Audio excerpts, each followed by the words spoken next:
तो नमस्कार साथियों, आप सभी का स्वागत है आज के इस वीडियो में। तो नॉर्मली दोस्तों, हम लोगों के घर में नींबू और साबुन दोनों ही होता है। तो क्या आपने साथियों समझने की कोशिश की है कि दोनों का स्वाद अलग क्यों होता है? आखिर इसके पीछे क्या कारण है? ऐसा क्यों होता है?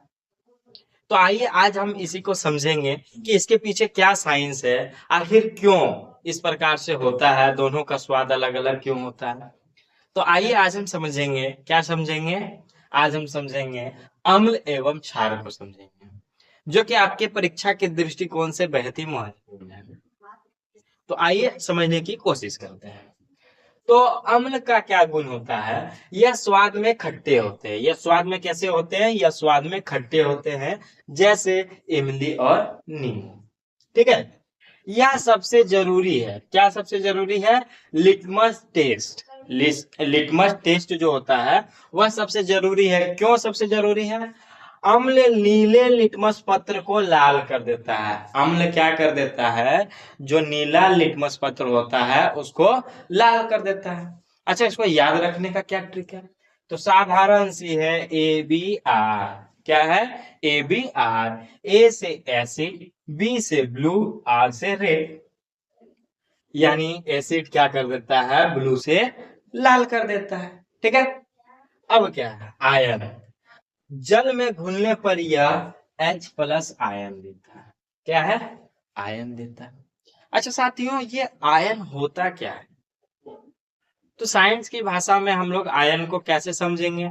जैसे कोई प्रोटॉन है, ठीक है, अगर वो एक इलेक्ट्रॉन का त्याग करता है तो उस पे क्या आ जाएगा? एक धन आयन आ जाएगा। अगर वो ग्रहण करता है तो एक ऋण आयन आ जाएगा। उसी प्रकार से यह यहाँ पे दिखा रहा है, क्योंकि ये क्या किया है दोस्तों? त्याग किया है, तो इसीलिए यहाँ पॉजिटिव चार्ज आ गया है। ठीक है। तो ये जल में घुल कर क्या देता है? H+ आयन देता है। ठीक है। इसका पीएच मान 7 से कम होता है। अम्ल का पीएच मान क्या होता है? 7 से कम होता है। आइए अब हम समझेंगे क्षार को। तो क्षार स्वाद में कैसे होते हैं? कड़वे होते हैं, जैसे नीम या बेकिंग सोडा।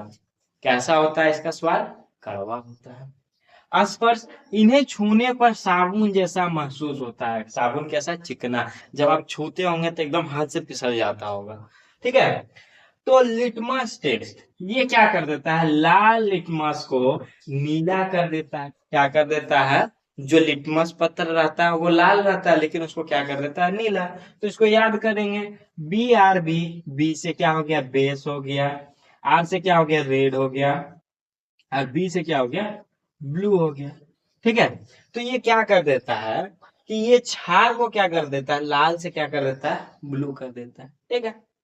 आयरन, ये जल में OH- आयन देता है। ठीक है साथियों, ये क्या देता है? OH- आयन देता है। यानी ये ग्रहण करता है, जो भी ग्रहण करता है उसके ऊपर क्या रहता है? माइनस का चार्ज। जैसे हम इसको इस प्रकार से समझेंगे, सरल भाषा में समझेंगे कि हमने किसी को कुछ पैसा दिया। मान लीजिए 10,000 रुपये हम किसी को देते हैं। ठीक है। 10,000 रुपये हम किसी को दिए, तो अब होता क्या है कि हम दिए तो हम पर धनात्मक चार्ज आ जाएगा, क्योंकि वो कर्ज हमसे लिया तो उस पर ऋण रहेगा कि हमको उसको देना है, और हमको उससे क्या है? लेना है। तो इसीलिए हम मेरे ऊपर क्या रहेगा? प्लस चार्ज, क्योंकि हम दिए हैं। और जो लिया है उस पर क्या रहेगा? नेगेटिव चार्ज, क्योंकि वो ऋण में है, माइनस में है। हम तो दिए हैं तो हम पर प्लस, जो लिया है वो माइनस में रहेगा। ठीक है। अब चलिए पीएच स्केल को थोड़ा समझने की कोशिश करते हैं कि पीएच स्केल है क्या। तो पीएच स्केल का जो शुरुआत होता है वो 0 से लेकर शुरुआत होता है कितना तक? 14 तक। तो 0 से 6 ये क्या होता है? अम्ल कहलाता है। क्या कहलाता है? अम्ल कहलाता है। जितना मान कम होगा उतना ही ज्यादा इसका अम्ल होगा। यानी अभी 6 से अगर 0 पर है तो वो 6 से ज्यादा अम्लीय है। ठीक है। 7 पर क्या है? न्यूट्रल है। ठीक है। फिर 8 से लेके 14 तक, 8 से 14 तक क्या होता है? ये क्षार होता है। ठीक है। तो आशा करता हूं कि आप इसको समझ गए होंगे।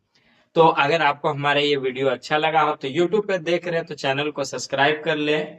लाइक कमेंट तो बनता ही बनता है, और फेसबुक पे देख रहे हैं तो फॉलो कर लें, ताकि मैं आप सभी के लिए इसी प्रकार से और भी वीडियो लाता रहूंगा। चलिए मिलते हैं अगले वीडियो में, तब तक के लिए धन्यवाद।